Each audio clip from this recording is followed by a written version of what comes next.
Hello students, how are you beta? Fine.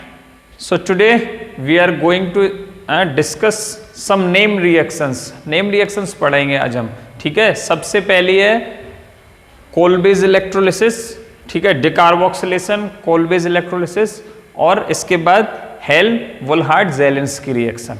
चलो सबसे पहले स्टार्ट करते हैं डिकार्बोक्सिलेशन रिएक्शन से।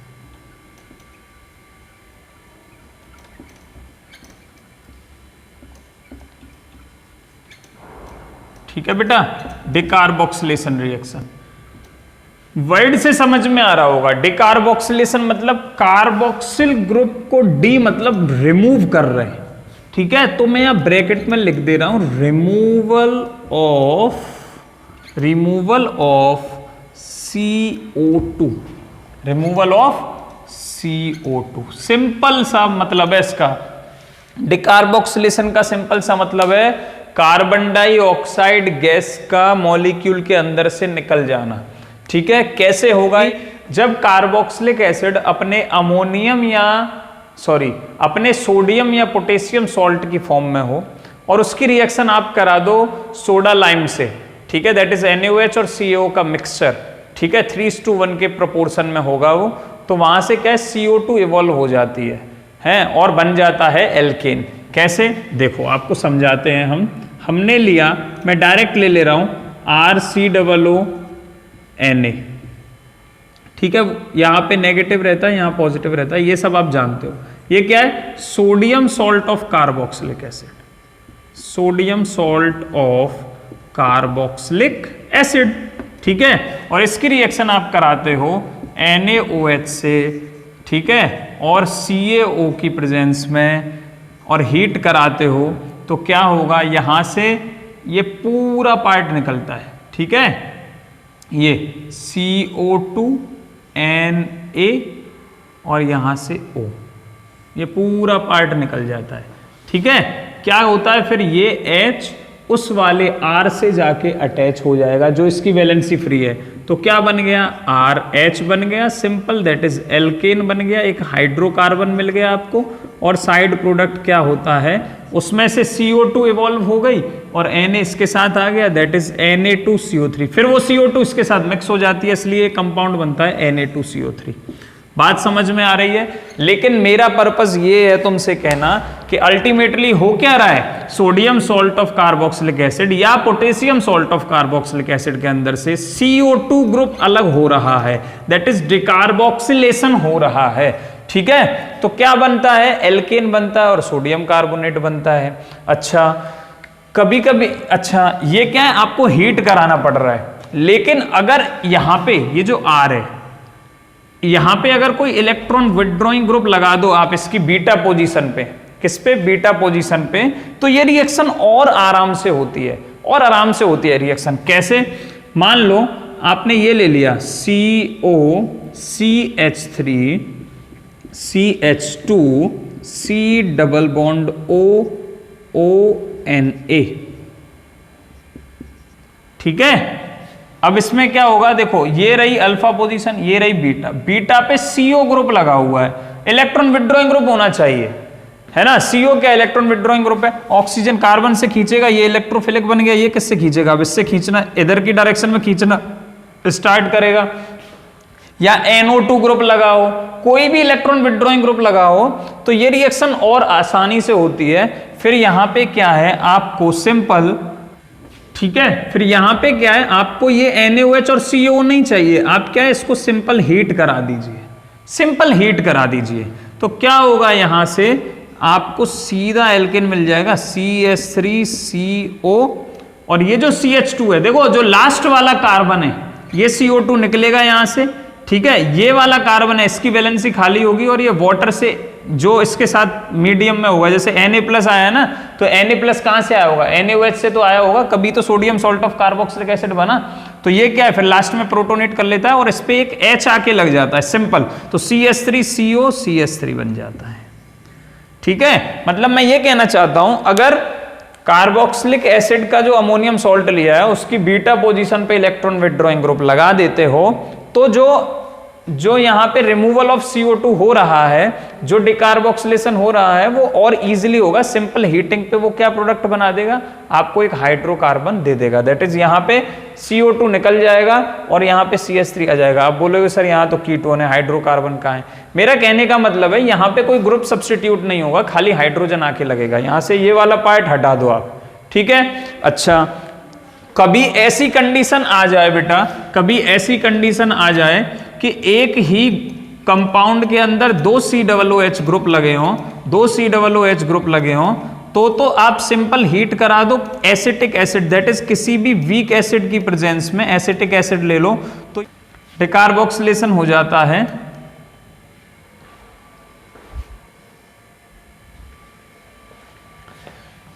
कोई भी एक COOH निकल जाएगा, सॉरी कोई भी एक CO2 निकल जाएगा और ये दूसरा COOH रहा आएगा। मतलब यहां से मान लो ये पूरा पार्ट चला जाता है, ठीक है। तो ये बन गया CH3, ये किस में कन्वर्ट हो जाएगा, CH3 में। ये वाला पार्ट पूरा चला ही गया और ये COOH एज इट इज रहेगा, CH3 COOH, ठीक है। तो ये भी एक डिकार्बोक्सिलेशन का ही पार्ट है। इसमें भी क्या हो रहा है, एक CO2 जा रहा है, यहां से CO2 जा रहा है, ये H इससे आके अटैच हो गया, ठीक है। ऐसा ये किसका फॉर्मूला है, मेलोनिक एसिड का फॉर्मूला है बेटा। ये किसका फॉर्मूला है, मेलोनिक एसिड का। यहां भी थोड़ा सा हमें डिकार्बोक्सिलेशन देखने को मिल रहा है, वो भी वीक एसिड की प्रेजेंस में। अगर बीटा पोजीशन पे इलेक्ट्रॉन विथड्रॉइंग ग्रुप लगा देते हो तो भी डिकार्बोक्सिलेशन आसानी से होगा। अदरवाइज किसी भी कार्बोक्सिलिक एसिड का आपको डिकार्बोक्सिलेशन कराना हो, पहले उसको सोडियम या पोटेशियम सॉल्ट बनाओ, उसकी सोडा लाइम से रिएक्शन कराओ। अच्छा, सोडा लाइम में क्या है, जो NaOH और CaO का जो मिक्सचर आप लेते हो उसमें ये 3:1 की प्रोपोर्शन में होगा। मतलब NaOH अगर आपने 3 किलो लिया है तो कैल्शियम ऑक्साइड आप 1 किलो लोगे, ठीक है। मैं ये कहना चाहता हूं, ठीक है। और इसकी प्रेजेंस में हीट कराओगे तो सिंपल एल्केन बनेगा। मेन पार्ट है ये सिंपल। आपको जहां भी COO लगा है, COONA लगा है और NaOH और CaO से रिएक्शन दिखे, हीट करता हुआ दिखाई दे, तो आपको क्या करना है, ये पूरा पार्ट हटाओ और उस H को इससे लाके जोड़ दो। वो मैंने किया है, ऐसे ही मैंने यहाँ पे किया, ये पूरा पार्ट हटाया, यहाँ पे H लगा दिया। देखो आपके सामने यहाँ पे क्या किया, ये CO हटाया, इसका H लाके जोड़ दिया, ये बन गया। समझ में आ रहा है? तो ये थी डिकार्बोक्सिलेशन रिएक्शन। इसी का एक पार्ट है कोलबेज इलेक्ट्रोलिसिस। वो कैसे होता है वो भी चलो आपको समझा देते हैं, इसे मैं रब कर देता हूं। इसी का एक पार्ट है बेटा कोलबेज इलेक्ट्रोलाइसिस।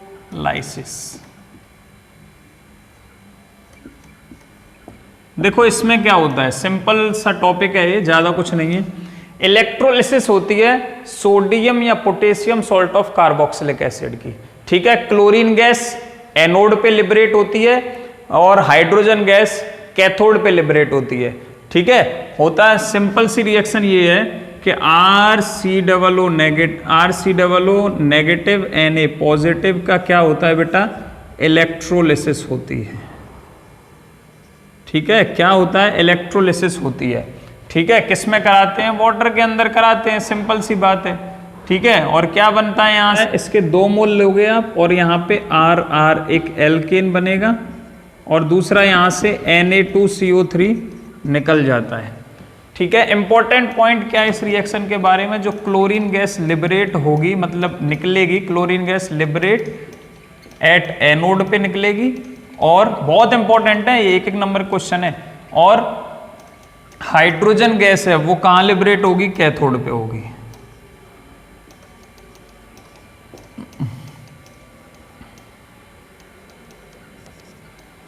ठीक है। याद कैसे रखोगे, हाइड्रोजन का जो H है वो कैथोड के अंदर आता है, ये रहा, ठीक है। ऐसे याद रखना है आपको, कभी भी कोई कंफ्यूजन नहीं होगी। ये सब तरीके हैं याद रखने के। अब इसकी वर्किंग आपको देखनी है तो इस वीडियो के एंड में मैं एक छोटी सी वीडियो क्लिप एडिट करूंगा, ठीक है, ऐड कर दूंगा, जिससे आप प्रैक्टिकल भी समझ सकते हो किस तरीके से ये इलेक्ट्रोलिसिस होती है, ठीक है। एक बीकर होगा, एक बीकर के अंदर 2 इलेक्ट्रोड होते हैं, वहां पे आप जैसे वाटर डालते हो और इलेक्ट्रिसिटी पास है, उस सॉल्यूशन के अंदर से इलेक्ट्रिसिटी पास करते हो। इलेक्ट्रोलिसिस वाटर के अंदर होगी क्या,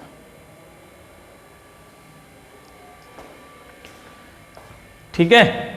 आप ये सॉल्यूशन लेते हो और एक्वियस सॉल्यूशन, मतलब आप वाटर की प्रेजेंस में कर रहे हो, वाटर भी वहां पे मिक्स है, एक्वियस मीडियम में आपने लिया हुआ है, मैंने इसलिए यहाँ H2O लिखा है, ठीक है। बुक में क्या है, डायरेक्ट लिखा होता है aqueous solution of potassium salt या sodium salt of carboxylic acid, और आप वहां से जैसे इलेक्ट्रिसिटी पास करते हो क्लोरीन गैस निकलने लगती है एनोड पे, ठीक है, और हाइड्रोजन गैस कैथोड पे, और वहां से हमको साफ साफ एल्केन बनता हुआ दिखता है। मैं आपको थ्योरेटिकल वाली मैकेनिज्म थोड़ा सा समझा देता हूं। इसकी मैकेनिज्म बहुत ज़्यादा इंपॉर्टेंट नहीं है, कंपटीशन वालों के लिए इंपॉर्टेंट है, ठीक है। सबसे पहले क्या होगा बेटा, 2RCOO नेगेटिव Na पॉजिटिव है मेरे पास, ठीक है।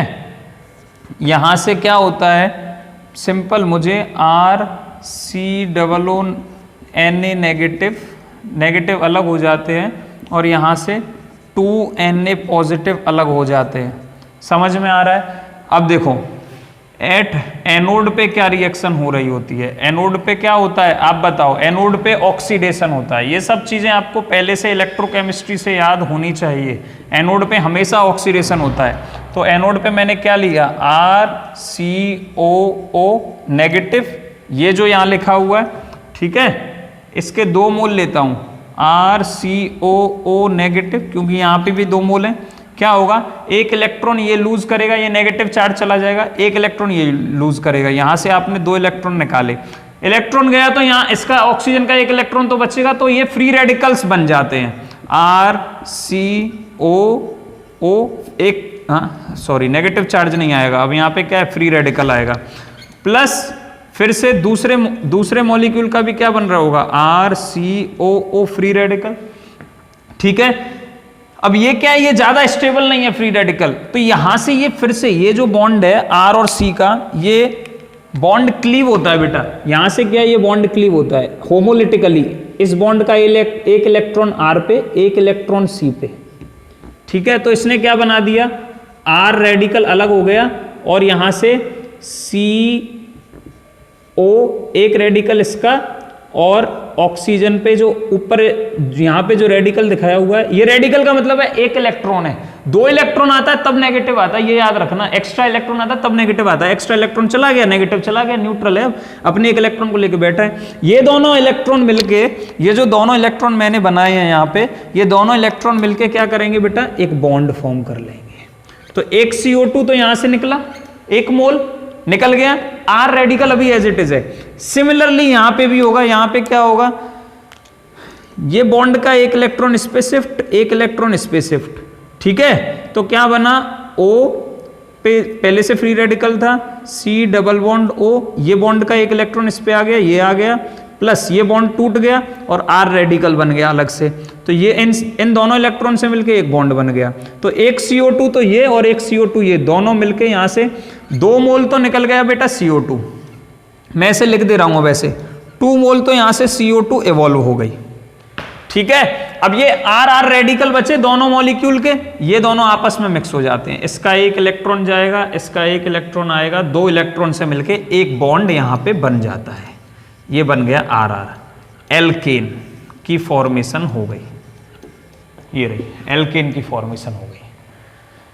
समझ में आ रहा है? इसमें एक चीज याद रखना आप, जिसका भी आप, ये किसके लिए पता है, आपको कभी भी डबल नंबर ऑफ कार्बन चाहिए, जैसे आपने ईथेन का सोडियम सॉल्ट लिया तो आपको उससे क्या मिलेगा, ब्यूटेन फॉर्म होता हुआ दिखेगा, जैसा हम वुड्स रिएक्शन में करते थे, ठीक है। ये आपको एक इंपॉर्टेंट पॉइंट है। अच्छा, CO2 किस पे लिबरेट हो रही है, एनोड पे लिबरेट हो रही है, इसलिए मैंने पहले ही शॉर्ट में कंक्लूड कर दिया, Cl2 लिबरेट एट एनोड, ठीक है। अब कैथोड पे क्या हो रहा होगा, कैथोड की भी यहीं लिखता हूं मैं, एट कैथोड। कैथोड पे क्या रिएक्शन होती है बेटा, बहुत शानदार रिएक्शन है।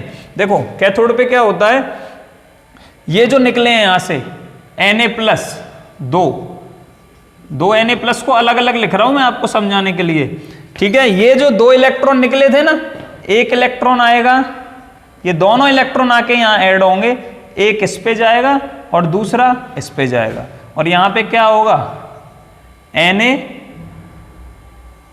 2Na, ठीक है, 2Na न्यूट्रल बन रहे होंगे। फिर ये Na क्या करते हैं, ये हटा रहा हूं बेटा मैं, यहां पे आप शॉर्ट में लिख लेना, थोड़ा सा वीडियो को थोड़ा बैक जाके लिख लेना है, ठीक है। मैं ये सब हटा रहा हूं यहां से, 2Na, ये याद रखना बस, ये इंटरमीडिएट जो है काफी अनस्टेबल होता है, ये मैंने अलग अलग करके लिख दिया आपको। बुक्स में क्या है, एक साथ मिल सकते हैं, थोड़ा समझाने के लिए एक्सपेंड किया, नहीं तो टीचर का फायदा ही क्या, बुक में से ही समझ लो।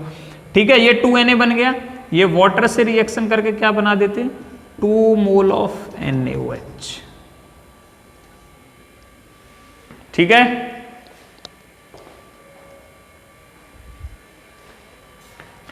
क्या बना देते हैं NaOH बना देते हैं और यहां से हाइड्रोजन गैस लिबरेट होती है। हाइड्रोजन गैस क्या लिबरेट होती है, तो hydrogen gas liberate at cathode, chlorine gas liberate at anode.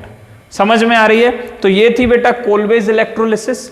ठीक है, नेक्स्ट हम डिस्कस करते हैं हेल-वोलार्ड-ज़ेलिंस्की रिएक्शन। चलो, सो बेटा नेक्स्ट है हेल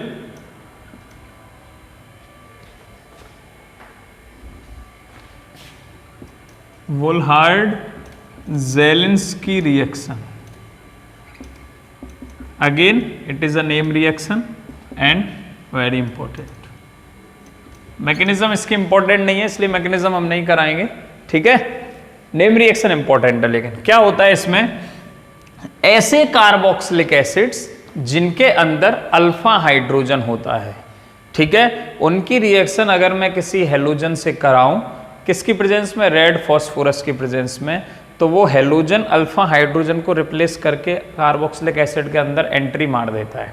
ठीक है, मतलब कि मान लो मेरे पास COOH है और CH2, आगे कुछ भी हो, मतलब उस पर कम से कम एक अल्फा हाइड्रोजन होना चाहिए। अगर मैं इसकी रिएक्शन हेलोजन से कराता हूं X2 से इन प्रेजेंस ऑफ रेड फॉस्फोरस, ये याद रखना, रेड फॉस्फोरस के बिना ये रिएक्शन नहीं होगी, रेड फॉस्फोरस से कराता हूं और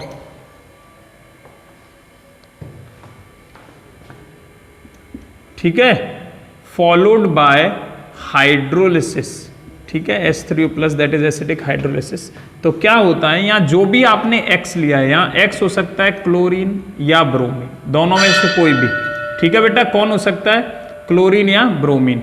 तो अगर आपने क्लोरीन लिया है तो क्लोरीन, ब्रोमीन लिया है तो ब्लोरीन, वो क्या करेगा यहाँ पे, ठीक है, एक हाइड्रोजन को हटाएगा और यहाँ पे आके Cl या Br या कुछ भी, मैं इसलिए यहाँ पे X लिख रहा हूँ, दोनों जो भी हेलोजन आप ले रहे हो वो, ठीक है, COOH आके बन जाएगा। समझ में आ रही है बेटा बात?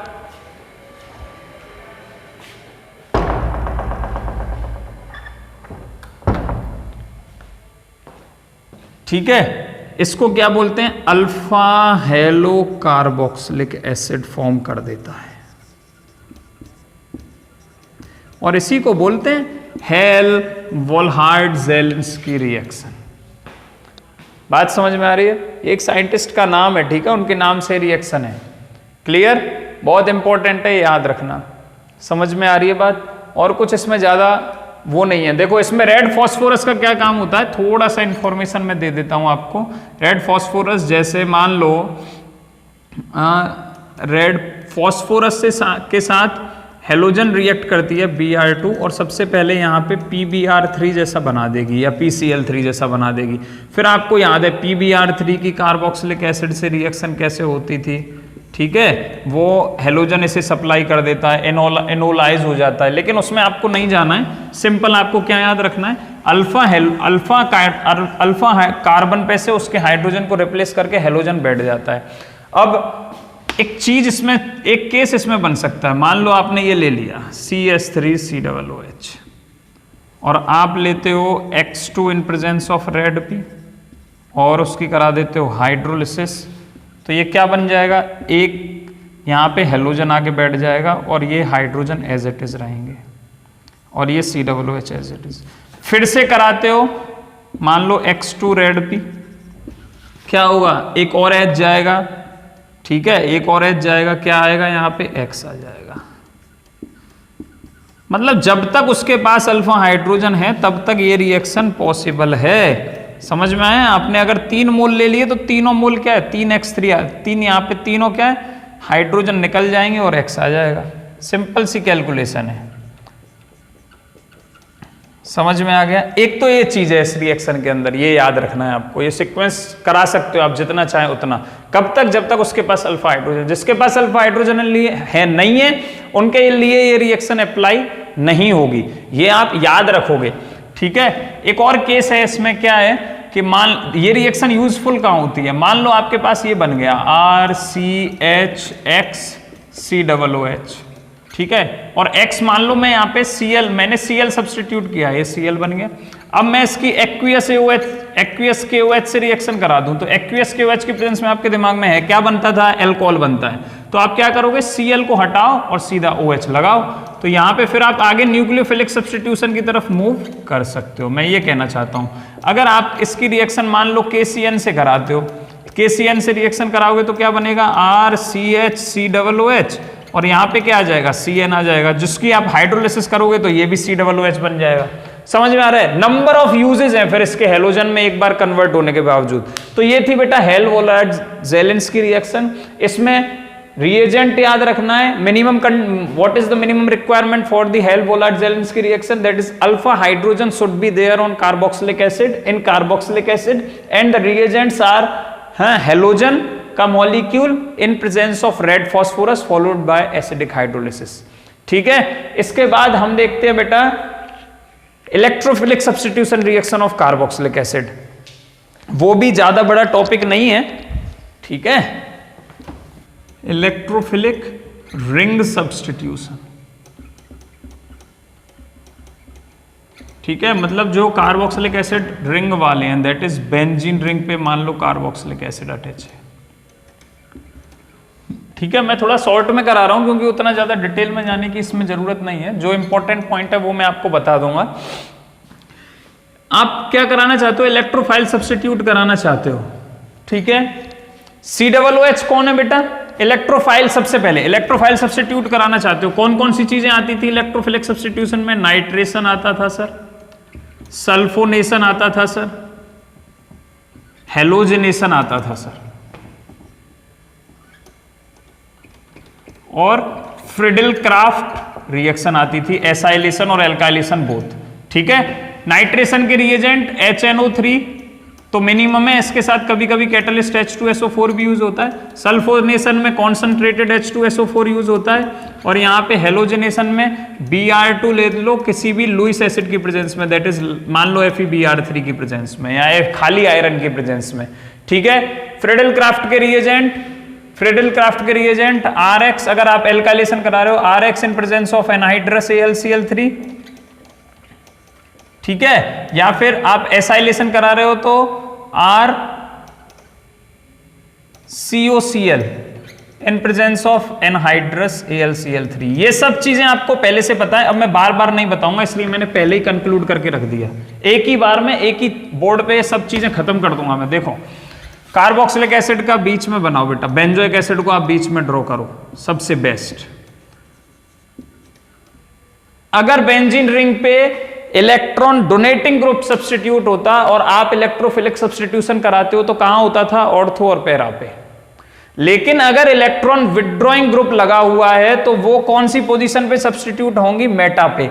इसकी मैकेनिज्म मैं आपको एल्डिहाइड और कीटोन वाले चैप्टर में पहले ही बता चुका हूं, ठीक है। इसलिए मैं यहां पे डायरेक्ट बोलूंगा कि जो इलेक्ट्रॉन विड्रॉइंग ग्रुप अटैच होते हैं बेंजीन रिंग के ऊपर, वो मेटा डायरेक्टिंग होते हैं। ये सब पॉइंट आप लिखोगे, मेटा डायरेक्टिंग ग्रुप्स, ठीक है। और इलेक्ट्रॉन रिलीजिंग ग्रुप्स जो होते हैं वो ortho and para directing groups होते हैं।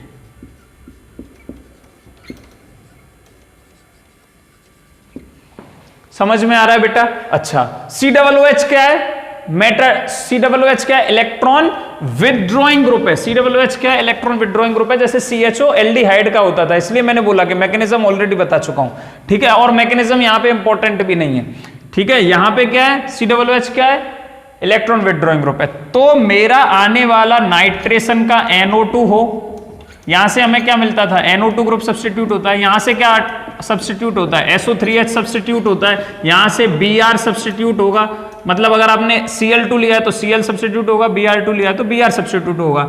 यहां पे क्या है, R सब्स्टिट्यूट होगा और यहां पे क्या है, RCO सब्स्टिट्यूट होगा। ठीक है, यही ग्रुप्स तो आके अटैच होते हैं। ये सब ग्रुप्स आके कहां पे अटैच होंगे, मेटा पोजीशन पे, इस पे या इस पे, ये दो पोजीशन पे। समझ में आ रहा है? रिएक्शन करा दूं, चलो नाइट्रेशन कराओ मेरे साथ फटाफट। HNO3 low in presence of H2SO4, क्या बनाएंगे बेटा, मेटा पोजीशन पे NO2 ग्रुप लगा दो, COOH NO2। ठीक है, क्या बनाए, ऑर्थो नाइट्रोबेंजोइक एसिड। ठीक है, सॉरी मेटा नाइट्रोबेंजोइक एसिड। कौन सा, Meta nitrobenzoic acid, benzoic acid. Concentrated H2SO4 से रिएक्शन कराते हो तो देखो यहां जो H2SO4 है वो कैटालिस्ट की तरह काम करेगा। ये आपको बता देता हूं क्या करेगा, यहां से NO2, हमको नाइट्रोसिल जो NO2 ग्रुप चाहिए, यहां से सॉरी नाइट्रो ग्रुप जो चाहिए हमें, उसको मोर पोलराइज बनाता है, इलेक्ट्रोफिलिक बनाता है, जिससे वो आसानी से जाके वो अटैक कर सके। ये यहाँ पे कैटालिस्ट का काम करता है, यहाँ पे मेन रिएजेंट का काम करता है। इसमें से खुद में से SO3H निकलेगा, तो वो SO3H कहां जाके लगेगा, मेटा पोजीशन पे जाके लगेगा। COOH और SO3H, सिंपल, समझ में आ गया। नेक्स्ट है Br2 की reaction in presence of Fe और FeBr3 ले लो, उससे कोई फर्क नहीं पड़ता, ये लुईस एसिड की तरह काम करता है। ZnCl2 भी ले सकते हो, AlCl3 भी ले सकते हो। क्या फॉर्म करेगा, मेटा पोजीशन पे आके बेटा Br लग जाएगा, बात खत्म। और ऊपर COOH है ही, तो ये Meta bromo benzoic acid, Meta sorry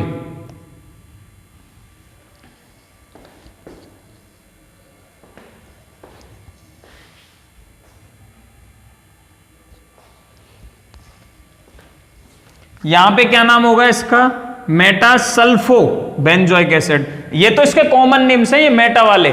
IUPAC में आप पोजीशन बताओगे, 3 नाइट्रो, ठीक है, 3 bromo benzoic acid, 3 sulpho benzoic acid. समझ में आ रहा है, 3 सल्फो बेंजोइक एसिड।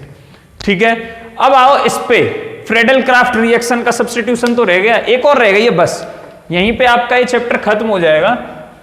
थोड़ा सा पेशेंस रखो बस, ये तो सब खत्म। चलो एक ही रह गई है बस, ठीक है, इसे भी हम यहीं देख लेते हैं। मैं मिटा देता हूं, ये सब खाली कर देता हूं। आप है ना किसी भी रिएक्शन को देखो, एक ही चीज में से जब आपको बहुत सारे प्रोडक्ट्स की रिएक्शन से याद करनी है तो आप हमेशा ऐसे ही चार्ट बनाया करो, वो सबसे ज्यादा कन्वीनियंट रहता है। एक ही समय पे कम से कम 8-10 रिएक्शन हम ऐसे ही बना सकते हैं एक पेज पे, एक एरो इधर, एक एरो इधर, एक एरो इधर, रिएजेंट फटाफट याद हो जाते हैं, कभी कंफ्यूजन भी नहीं होती है उसमें। एक एक करके याद करोगे हमेशा पेज पे, तो आगे की 10वीं पहुंचोगे तो पिछली भूल जाओगे। यहाँ क्या सब एक साथ सामने होता है। फ्रेडल क्राफ्ट रिएक्शन में क्या लेते हैं बेटा, RX लेते हैं इन प्रेजेंस ऑफ एनहाइड्रस AlCl3।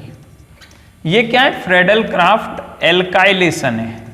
क्या बेटा, ये एल्काइलेशन, एल्काइल ग्रुप आप अटैच करने जा रहे हैं। ये बेंजोइक एसिड नहीं देता है, नो रिएक्शन। और एसाइलेशन में क्या होता है, RCOCl एसिड क्लोराइड से या एसाइल क्लोराइड से आप एनहाइड्रस AlCl3 की प्रेजेंस में रिएक्शन कराते हैं, ठीक है, तो भी ये कोई प्रोडक्ट नहीं देता है। मतलब ये फ्रेडल क्राफ्ट रिएक्शन नहीं देता है। Benzoic acid Friedel craft reaction नहीं देगा, ना एल्काइलेशन देगा ना एसाइलेशन देगा। ऐसा क्यों, क्वेश्चन उठता है, ऐसा क्यों। पहले आपने लिख लिया नो रिएक्शन, पहले मैं ये सब साफ कर रहा हूं, ठीक है, क्योंकि थोड़ा सा हौच पौच हो जाएगी यहाँ ना, समझ में नहीं आएगा, बोर्ड ज्यादा भरा हुआ दिखेगा, तो मैं ये सब हटा दूं। चलो हटा रहा हूं।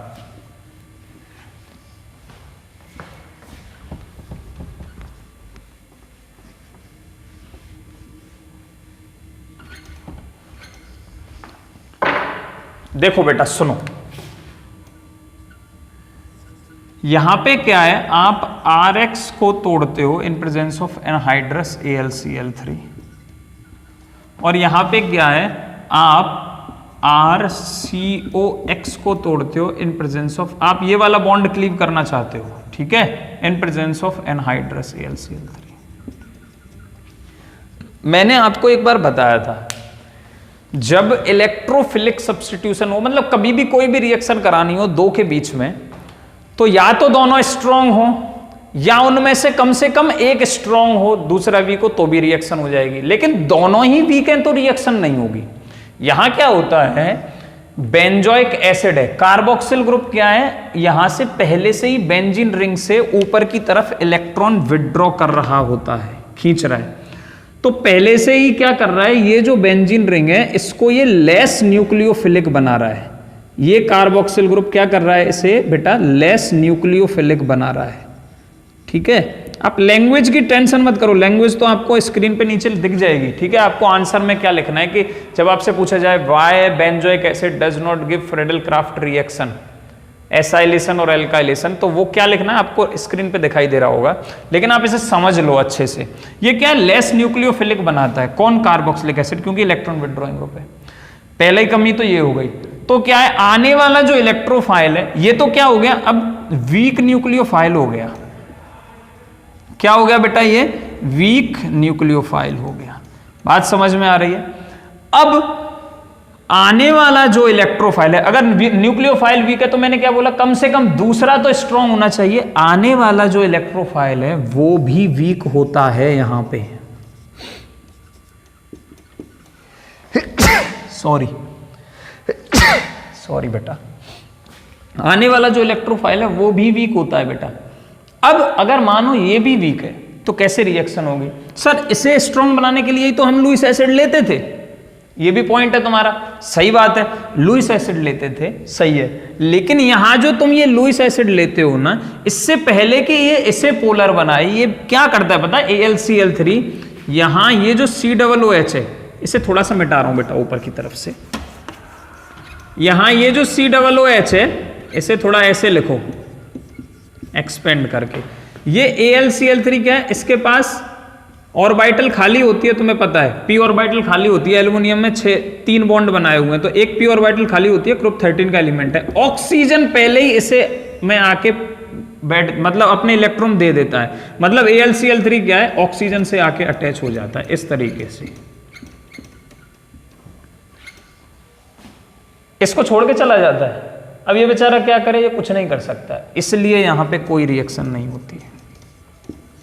जो लुईस एसिड आपने यहां लिया है वो तो पहले ही इससे जाके रिएक्शन करने लगता है, ठीक है, और इसे आप रोक नहीं सकते, ये नेचुरल है, ठीक है। आप इसे वहां लेके आओगे वो खुद चला जाएगा। क्यों, क्योंकि ऑक्सीजन का जो न्यूक्लियोफिलिक पार्ट है यहां पे वो ज्यादा है, किससे, R, यहां से RX से, कि ये इसे पोलर बनाने आएगा उससे पहले तो ऑक्सीजन के पास चला जाएगा।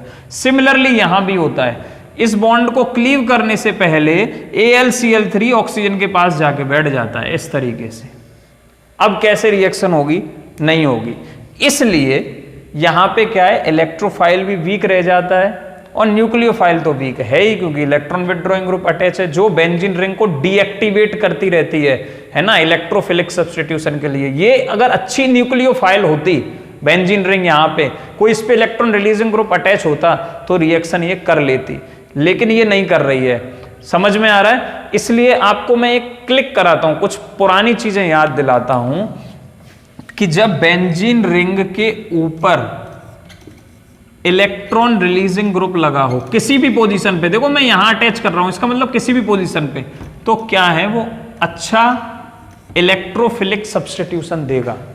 अगर बेंजीन रिंग पे कुछ भी नहीं दिया हो तो वो उससे कम इलेक्ट्रोफिलिक सब्स्टिट्यूशन देगा, ठीक है। और अगर इस पे इलेक्ट्रॉन विड्रॉइंग ग्रुप आपने लगा दिया, क्या लगा दिया, इलेक्ट्रॉन विड्रॉइंग ग्रुप, तो इसकी रिएक्टिविटी बेंजीन रिंग की और डिक्रीज हो जाती है, किसके लिए, इलेक्ट्रोफिलिक सब्स्टिट्यूशन रिएक्शन के लिए। अब ये आप याद रखना है ना, it is the increasing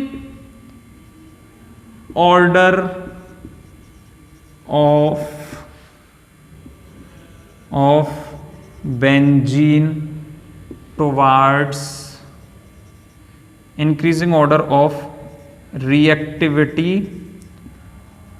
of benzene towards electrophilic substitution reaction.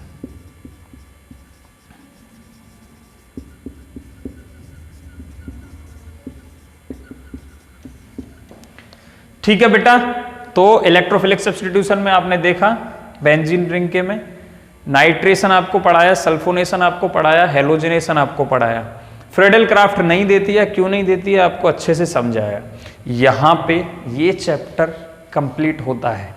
ठीक है, आई होप कि मैंने इस चैप्टर में बहुत कंटेंट कवर करने की कोशिश की है और मैं समझता हूं लगभग अराउंड 29-30 वीडियोस तक वीडियोस पहुंच रही हैं। ठीक है, 28-29 तक वीडियोस पहुंच रही हैं, तो काफ़ी कंटेंट हम कवर कर चुके हैं। बहुत रेयर शायद कुछ छोटा होगा। अगर मुझे ऐसा लगता है कि कुछ छोटा है तो, और आपको ऐसा लगता है, तो आप वीडियोस पे कमेंट कर सकते हो कि सर आप ने ये पार्ट नहीं पढ़ाया है, और अगर वो मेजर टॉपिक होगा तो मैं उससे ज़रूर डिस्कस करूँगा अगली वीडियो में। ठीक है, यहाँ पे मैं अपनी तरफ से ये चैप्टर कंप्लीट करता हूँ। अच्छे से पढ़ते रहिए और फिर नेक्स्ट चैप्टर के साथ नेक्स्ट वीडियो में मिलते हैं। Thank you for watching my videos.